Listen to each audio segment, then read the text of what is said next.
रुपया पहले किसे कहते हैं इसको जानिए।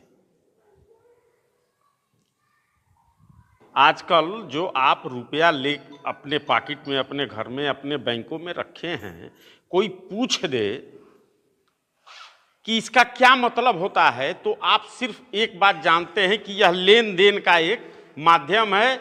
इसके बाद आप कुछ नहीं जानते। तो ये पहले जानिए कि रुपया है क्या। रुपये का जन्मदाता माना जाता है कि जिसने नामकरण किया, शेरशाह सूरी को सन 1540-45 में शेरशाह सूरी का जब शासक था तो उसने 2 सिक्के बनवाए, एक सोने का सिक्का और एक चांदी का सिक्का। चांदी के सिक्के का वजन 1 तोला और सोने के सिक्के का वजन भी 1 तोला। वजन जो उसका था 1-1 तोले का था। चांदी वाले सिक्के का नाम उसने रखा रुपया और सोने के सिक्के का उसने नाम रखा मोहर। मोहर आप लोगों ने नाम सुना होगा, आपके वहां चलती थी। हमारे देश में पहले मोहर ही और रुपया चलता था मुगल शासकों में, और यहीं से रुपया और मोहर की शुरुआत होती है। जो सोने का मुहर था उसको या तो मुहर के नाम से जाना जाता था या 10 रुपये के नाम से जाना जाता था। ये चांदी का 10 रुपया दे दीजिए, एक मुहर मिल जाती थी। ये उसका स्टैंडर्ड था, मानक था, और वो स्थिर था। कभी भी या तो उस पर 10 रुपया लिख दिया जाता था या मोहर उसका नाम पड़ा। और यही चीज सैकड़ों साल पूरे मुगल शासन काल में यही चीज रहा। और देखिए, ये जो मानक रखा गया, 1 तोला शुद्ध सोना और 1 तोला शुद्ध चांदी, जो रुपये का और मोहर का मानक, यह मानक कोई नया नहीं, शेरशाह सूरी ने नहीं पैदा किया। ये मानक हजारों हजार साल भारत में जो पहले जितने राजे महाराजे हुए वो स्टैंडर्ड यही मान करके चलते थे और यही मानक रहा। और इसी रुपये से भारत सोने की चिड़िया भी रही। जब आप इतिहास में जाएंगे सुनेंगे कि भारत कभी सोने की चिड़िया रही, तो ये रुपया नहीं चलता था जो आजकल चल रहा है। उस समय जो स्टैंडर्ड था, सैद्धांतिक मानक थे, वो उस स्टैंडर्ड में चलते थे। और उस समय ये पेपर करेंसी नहीं चलती थी। 3 ही सिक्के थे, सोना, चांदी और तांबा। रुपया जो बना, उसे चांदी के सिक्के को रुपया कहा गया, सोने के सिक्के को मोहर कहा गया जो रुपये की बड़ी इकाई बनी, और जो तांबे का सिक्का था वो रुपये से छोटी इकाई बनी, जिसे आजकल हम लोग पैसा कहते हैं। उस समय मुगल शासन में उसको दाम कहा गया। रुपया, मोहर और दाम के नाम से जाना जाता था। ऐसे करके ये मुगल शासक खत्म हुआ। जब ईस्ट इंडिया कंपनी आई, अंग्रेज जब भारत में आए, तब उन्होंने अपना रुपया जारी किया लूटपाट करने के लिए। इसलिए कि भाई सोना तो सोना होता है, चांदी चांदी होती है। आपका रुपया हो चाहे हमारा रुपया हो, रुपया तो सब एक ही है। ईस्ट इंडिया कंपनी ने उसमें मिक्स किया।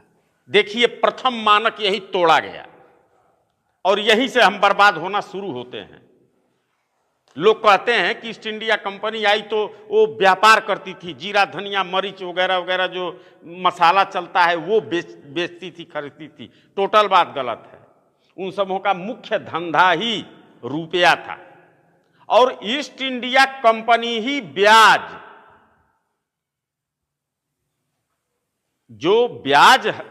आजकल चलता है बैंक में, बैंकिंग ब्याज, ये दोनों और बाजार, ये रुपये का जो भाव खोला जाता है, बाजार, बैंकिंग और ब्याज, यह तीनों ईस्ट इंडिया कंपनी ने पैदा किया। काहे लिए? तो हम लोगों को लूटने के लिए। अर्थशास्त्र में इन तीनों का कोई जगह नहीं है, कोई जगह नहीं है, क्योंकि मुद्रा कोई वस्तु नहीं है कि यह बाजार में बिकेगा। मुद्रा एक स्टैंडर्ड है, मूल्य मापने का एक बाट है।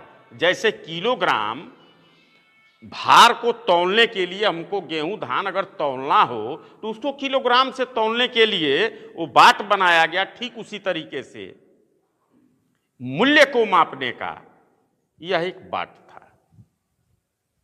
और उसने इस मानक में लगभग 1-1 ग्राम रुपया में और मोहर में मिक्स किया, ईस्ट इंडिया कंपनी ने, अंग्रेजों ने। और अब उस मोहर का नाम बदला, उसने मोहर पर लिखा east India company rupees, east India company मोहर, 10 रुपये। और उसने जो उस समय 10 रुपये उसका मूल्य था, उसका मूल्य भी बढ़ाया और लिखा 15 रुपये। जो मोहर 10 रुपये की थी, जब ईस्ट इंडिया कंपनी आई तो कितने की हो गई? 15 रुपये की। बताइए, ऐसा बढ़ोतरी आज तक आप लोगों ने नहीं सुना होगा कि जो वस्तु आज सोना 50,000 है और कल सोना 75,000 रुपये हो जाए तो देश में क्या मचेगा? अफरा तफरी मच जाएगी। भाई, बढ़ता है मूल्य, लेकिन एक ही बार 50% की महंगाई आज तक कभी आपने सुना है? लेकिन ईस्ट इंडिया कंपनी ने जैसे ही अपनी मुद्रा जारी किया तो उसने सीधा 15 रुपया कर दिया और उसमें से 1 ग्राम सोना भी घटा दिया। ऐसा लूट। अब यहीं से हमारी लूटपाट शुरू होती है। और फिर सन 1947 में जब ये भारतीय अंग्रेज जब आते हैं तो ये देखिए, ये सन 1939 के पहले का चांदी का रुपया है। ये 1940 के से 1945 के बीच का ये रुपया है। इसमें 50% चांदी की शुद्धता है और इसमें 90%, जो आज भी नियमतः कानून से यही रुपया है। और ये है आज का रुपया। लोग कहते हैं महंगाई आ गई, महंगाई आ गई, महंगाई आ गई। मेरा यही सवाल है कि इससे तुम महंगाई का मापन कर रहे हो, इससे कर रहे हो या इससे कर रहे हो? भैया, किस रुपया से आप महंगाई का मापन कर रहे हो? पहले यह बताओ कि इसमें असली रुपया कौन है और नकली रुपया कौन है, क्योंकि रुपया तो 10 हो नहीं सकता।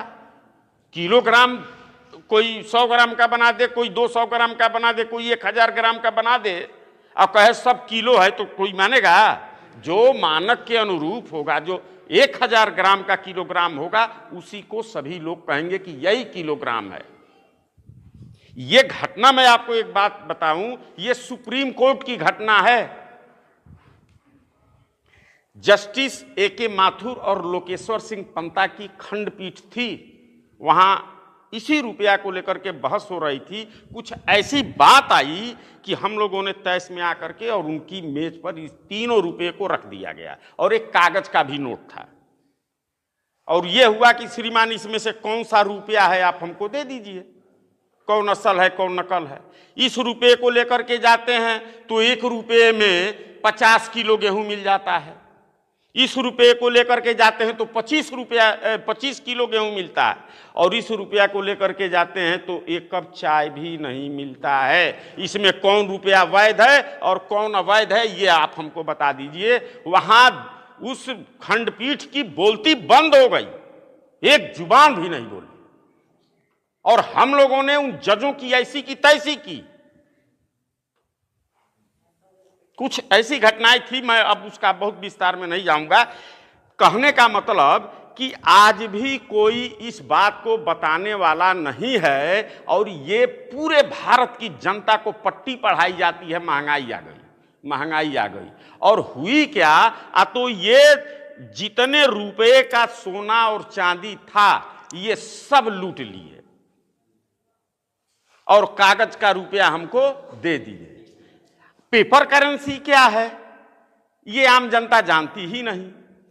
पेपर करेंसी एक्ट 1882 में बनाई गई, और पेपर करेंसी एक्ट में स्पष्ट उल्लेखित है कि ये जो पेपर करेंसी है वो सोने का लीगल टेंडर है, अर्थात सोने का, गोल्ड का वो दस्तावेज है। जैसे आपकी खेत है और इसकी जोत बही है ना, आपका मकान है तो इसका क्या कहते हैं, रजिस्ट्री होती है ना, तो उस रजिस्ट्री में अगर आपका खेत का है तो उसकी लंबाई, चौड़ाई, चौहद्दी सब कुछ दिया जाता है। उसकी प्रक्रिया है, कानूनी प्रक्रिया है।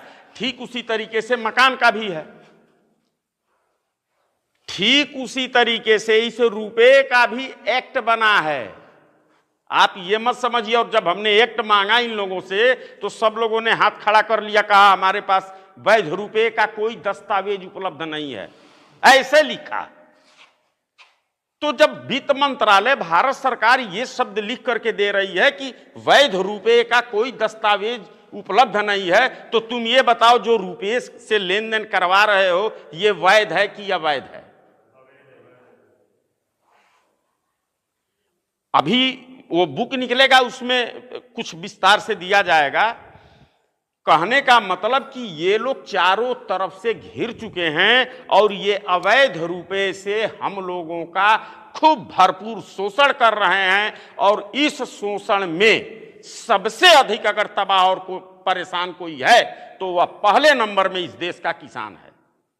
और हमने ये बिल्कुल फैसला कर लिया है कि किसानों को जो ये कर्जदार बनाए हैं, वैसे तो वो किसान हो, मजदूर हो, चाहे उद्योगपति हो, कोई भी हो, अगर वो कर्जा लिया है, उसकी कुर्की, नीलामी या नोटिस भेजे हैं, अगर इस तरीके का बैंक ने कोई भी काम किया है तो आप बेशक, सुनील हैं चाहे बल्लारा जी हैं, तमाम आप लोग जो कार्यकर्ता हैं, आप उनसे संपर्क कीजिए, उसको तुरंत रुकवा दिया जाएगा। क्योंकि जो क्वाइनेज एक्ट, देखिए, और दूसरी बात, एक बात सुन लीजिए, यहां कोई जोर जबरदस्ती वाली बात नहीं है, बिल्कुल लाफुली तरीके से, बिल्कुल कानूनी तरीके से हम उनसे आरटीआई भेज करके उनसे कुछ सवाल करेंगे रुपया के बारे में कि भाई आप पहले रुपये का कानून दीजिए और तुरंत पैसा लीजिए। आप हमको रुपये का कानून दीजिए और तुरंत पैसा लीजिए। ये लोग रुपये का कानून दिए नहीं, उस कानून को इन लोगों ने भूमिगत कर दिया।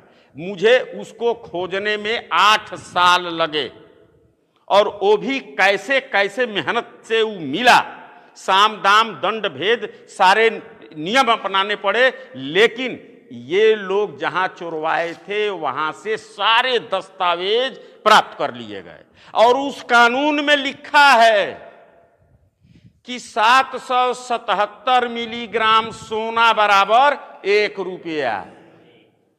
ठीक, और कानून में यह भी लिखा है, आईपीसी की धारा 230 से 252 तक, सिक्का के कूटकरण में इसके जो मानक है उसको बदलने में, घटाने में या बढ़ाने में किसी ने कोई बात ऐसा कर दिया तो उसको, और जो पेपर करेंसी है रुपया, उसके किसी भी शब्द के हेर फेर अगर किसी ने कर दिया तो उसको धारा 289 क ख ग घ अंग में 8 साल से लेकर के आजीवन कारावास तक का प्राविधान है। यह हाल है, कानून इतना सख्त इन्हीं लोगों ने बनाया है। अब मेरा कहना है कि भैया हम अब अवैध काम नहीं करेंगे। हम नहीं जानते थे और आप लोग हमसे अवैध काम करा रहे थे। अब हम रुपया का जो मानक है उसके अनुसार लेन देन करेंगे। अगर आपका लोन 1 लाख रुपए है तो वैध रुपया से 40 से 50 रुपया सिर्फ बनता है, और हम लोग उस 40-50 रुपए का चेक बना के और बाकायदे उसका जो आवेदन है लाफुली तरीके से उसमें वकील लगते हैं और वो बना के और उसी में नथी करके उनको बाय रजिस्ट्री भेज दिया जाता है कि ये आप अपना पूरा भुगतान ले लीजिए और तुरंत हमको नो ड्यूज दीजिए। उसके बाद भी ये नहीं मानते हैं तो उसकी और जो कानूनी प्रक्रिया है FIR, उस पुलिस DM SDM जो भी वसूलने वाले हैं वो है, फिर इनको अदालत में आदमी खींचेगा। कहने का मतलब कि यह अब गैर कानूनी काम हम नहीं करेंगे। ये जाएगी अदालत में तो क्या अदालत कह देगी कि नहीं आप अवैध रुपया से ही लेन देन कीजिए। एक आदमी हमसे कहा, अरे वर्मा जी जो रुपया आप लिए हैं वही काहे नहीं दे देते हैं। हम भाई देखो ये तो हमसे अवैध काम करवाया है, हम जानते नहीं थे, अब मालूम हो गया तो जान करके हम क्यों अवैध काम करें। वो कानून में स्पष्ट लिखा है कि लेने वाला, देने वाला, बनाने वाला, बनवाने वाला सब अपराधी।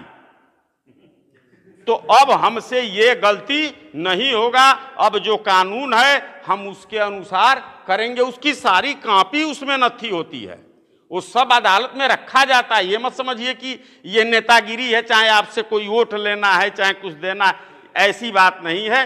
ये बिल्कुल हकीकत चीज है। हालांकि सुनने के बाद बहुत से लोग आश्चर्यचकित हो जाते हैं कि ऐसा कैसे हो सकता है, और जब उनको वो एक्ट वगैरह सब कुछ दिखाया जाता है तब वो संतुष्ट हो जाते हैं कि हाँ भाई सही बात है। तो इसके लिए कोई भी आपके गांव में, आपके अगल बगल अगर इस तरीके का किसान है जिसकी कुड़की नीलामी या वो वसूली में है, अगर वो चाहता है तो आप उसको बताइए कि आपका सहयोग हो जाएगा। और जनता सरकार मोर्चा द्वारा जो भी उनको सुविधा हो पाएगी ये लोग बताएंगे। और उस तरीके से जैसे अभी भल्लारा जी ने कहा, ये सब कुछ आप लोगों के लिए, तो आज हम इधर कल हमको बताए कि यहाँ चलना है